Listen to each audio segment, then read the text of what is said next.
नमस्कार गाईज, आज आम्ही आलो आहोत वाशी येथे सेक्टर 30ला. इथे एक छान असं एक्झिबिशन लागलं आहे. सिडको एक्झिबिशन सेंटरला आम्ही आलेलो आहोत, जे ग्रीनस्केप बिल्डिंगच्या एकदम समोर आहे.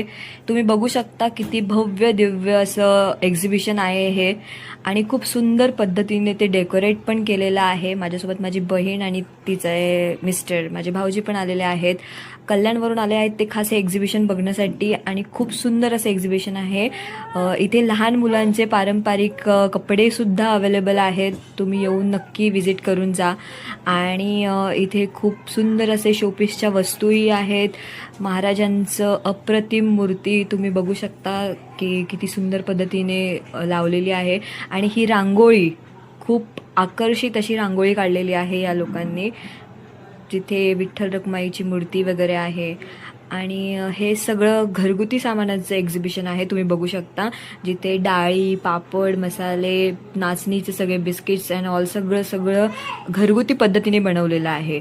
आणि हे खूप सुंदर असं एक्झिबिशन आहे, जिथे पारंपरिक पद्धतीने सगळं आकर्षण असं दाखवलेलं आहे.